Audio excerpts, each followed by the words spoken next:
Editing's just a way of life until I finish my novel. How long have you been working on it? 4.5 years. It must be very good. It's a piece, but it's not as good as Record Journal Athletes of the Week.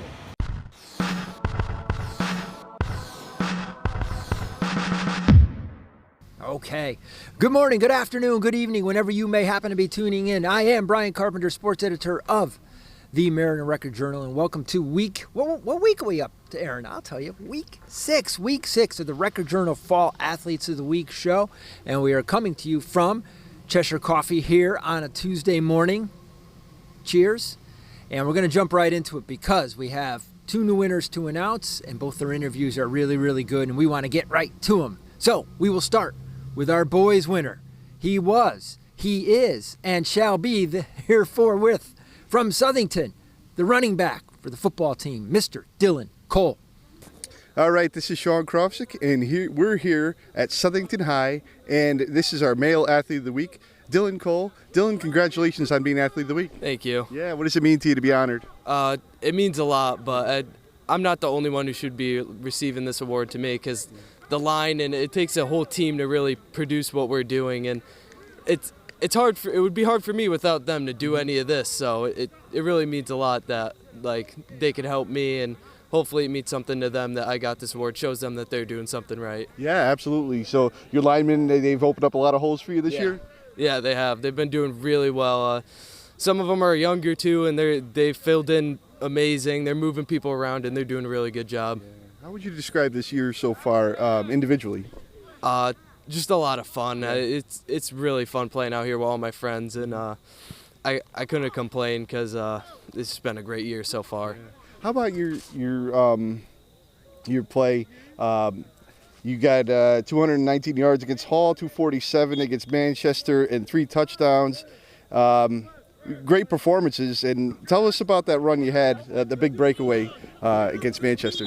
Well, I was going to the right, and just the way kind of the blocks lined up, I saw a good opening, and I cut it up, and then, to be honest, I don't really know what happened. Just 2 guys hit me, and then I stayed up, and I just ran as fast as I could, so it's as much as I could do. I just try to accelerate and run through as many tackles as I can and make the line happy.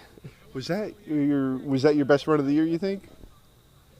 That might be. I had another run against Hall that I really liked, just because I don't know. I just really was happy with the way I accelerated and cut around some of my receivers' blocks on that. So, how would you describe yourself as a running back? I like to think I could do almost everything. I could catch the ball, could run, could make good cuts. I could break some tackles. So I like to think I'm not a one-dimensional back or anything like that, like just a power back or something like that. So you guys are 4-1 on the year. How do you feel about the year overall as a team? I feel like we're playing really well as a team. We've come along, and I think we're only going to go up from here. We can only get better, and hopefully we continue to do that and see where it takes us. You enjoying the heavy workload and a lot of carries every week? Yeah, it's a lot of fun. I couldn't complain. I mean, it's fun touching the ball and trying to do whatever I can, and I've just been having a lot of fun. Awesome. Thank you very much for your time today, man. Thank you. Yeah. Thank you, Dylan, for taking time to speak with Shawnee and Aaron after practice the other day. Of course, Dylan and the Blue Knights coming off their bye week to getting back at it on Friday against East Hartford. And FYI, we just got this in, that Southington East Hartford game Friday has been moved to 3 o'clock. The EEE threat continues till we get the hard frost. East Hartford has activity restrictions, so that game's been moved all the way up to 3 p.m. Dylan Cole and the Blue Knights will be at it against the Hornets, looking to improve to 5-1. They are number 7 in the Class AA rankings as we speak. All right, let's get right to our girls winner, because this is one of our favorite interviews. Aaron, you can't plan this stuff. You just never know when you're going to get something that you're just going to love, and I love this interview. It's my personal favorite. I think you'll like it too. Our girls winner, she is from the Lyman Hall swim team. Young lady, only a freshman. She is Miss Elise Richardson. This is Sean Krofsik, and we're at the Sheehan Pool. When we're with yet another Lyman Hall winner for the Athlete of the Week, Elise Richardson. Elise, congratulations. Thank you so much. Yeah. So what does it mean to you to be Athlete of the Week? It means a lot to me because it's my first year being in high school, and I was really excited to start like with a new team, and to like have this opportunity is really like meaningful to me. Yeah, So thank you. Yeah, so you're coming off of a big summer where you went to nationals with the YMCA. Yes. And did you anticipate to help this team as much as you had to start the year?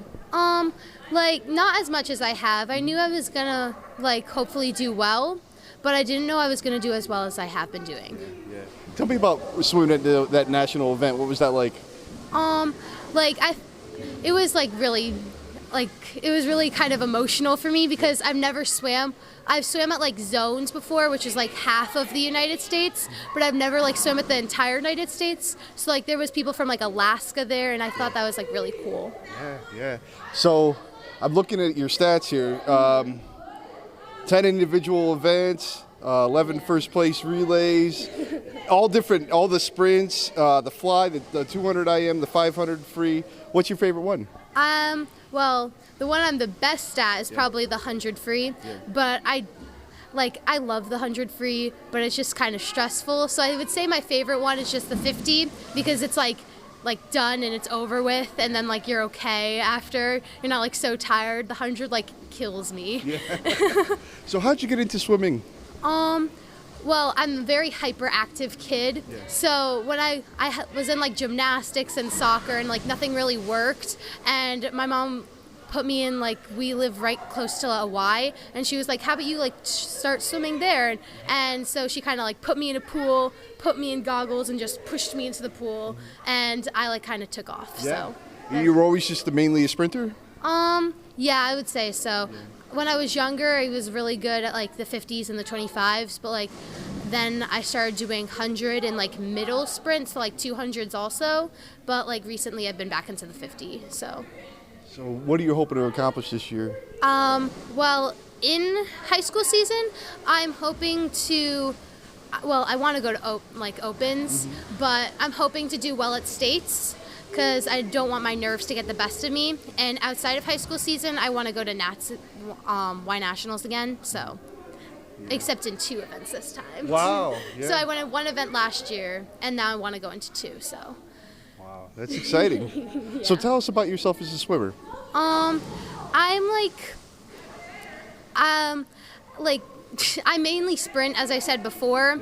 I like to do, like, I also used to be a big backstroker, but I hurt my shoulders. So I'm trying to get back into that now, like after I did physical therapy and stuff. And now being with a new team, I'm just trying to like explore, like being with different people and like seeing what other coaches would recommend for me personally. What do you think about when you're in the pool? Is it just a stroke and just focused on everything, or what's in your mind? I mean, it really depends what race, because if it's like a long distance event, so like the 500s or stuff like that, I would usually like sing a song in my head. But if it's like short distance, like the 50s and the 100s, which are usually my best events, I usually just like get into my own mindset, like get like super prepared mentally, and when I dive in, I pretty much say like a little voice in the back of my head going faster, faster, faster, faster. That's great. I always wondered that. Yeah, because like if you think like since it's like swimming and it's really just like one thing and done, like especially in the 50s or the 100s, sometimes if you mess up on like one stroke or like something wrong happens, it could like ruin your entire race, and you don't want to get nervous about that, so you sort of have to like hype yourself up. Awesome. Well, thank you for meeting with us Thank you so today. much. I'm over here, Aaron. Yeah, after that performance by Elise, you don't need me, man. Just stick with Richardson and you're good to go. But hold on. I can't give up in mid-show. Not when we have 6 new Record Journal Athlete of the Week nominees to get to you.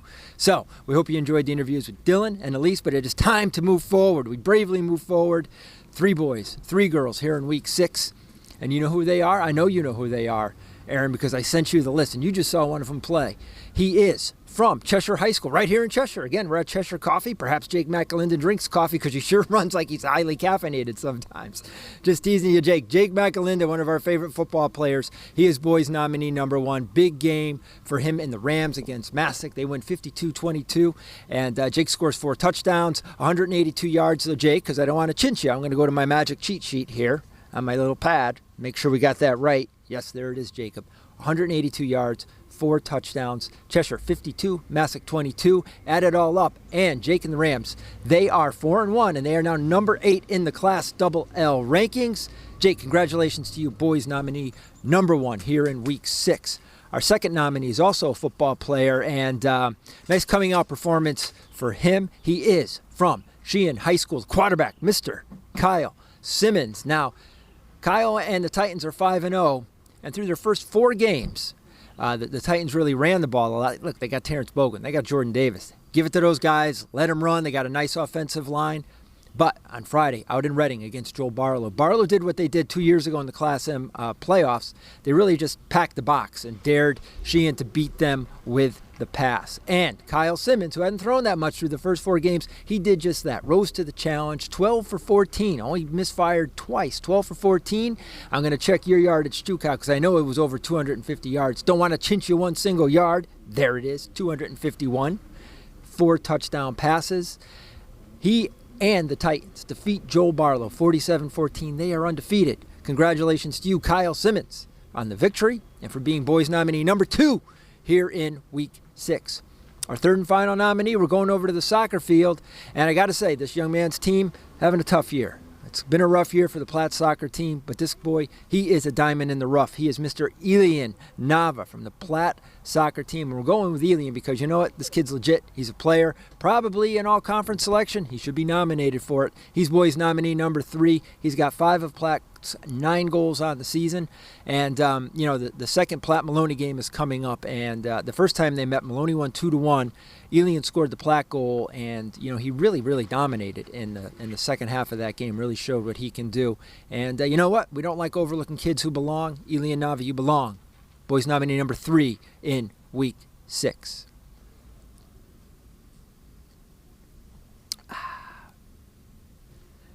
Hey, we're at Cheshire Coffee. Of course we'd be taking a coffee break in the middle of this week's Athlete of the Week show, but let's get back to it. We got to get to the girls' nominees. We have 3. Of course, we always have 3, and we're going to start on the volleyball court in the Silver City.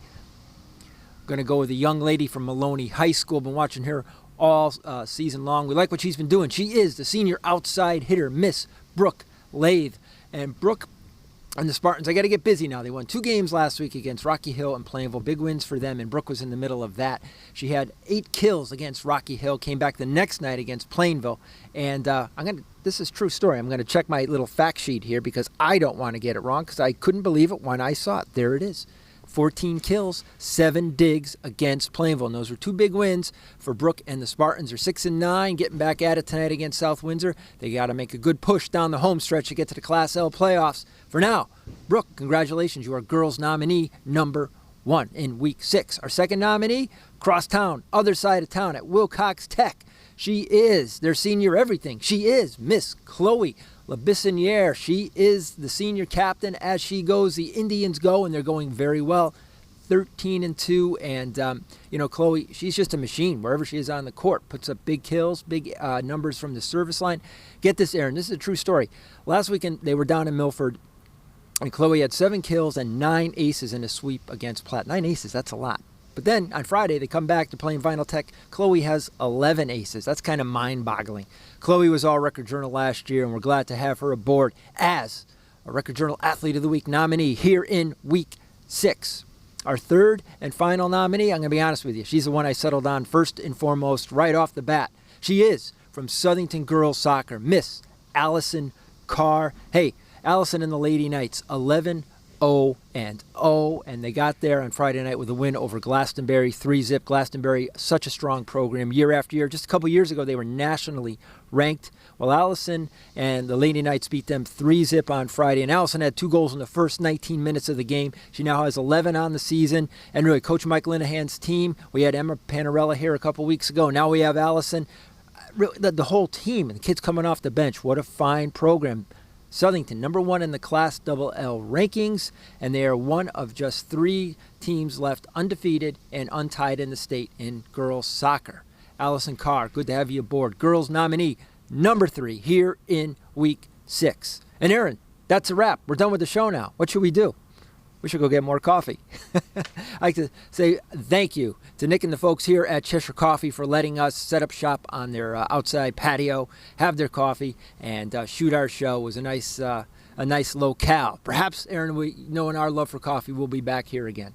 In the meantime, hey, it's Wednesday at 6 o'clock. It's time to go online and vote for this week's slate of nominees. Now through Sunday at midnight, myrecordjournal.com/sports. I am Brian Carpenter, sports editor of the Record Journal. My thanks to Aaron, to Shawnee Krofsick, and all the people who are out there voting for our kids. Be good.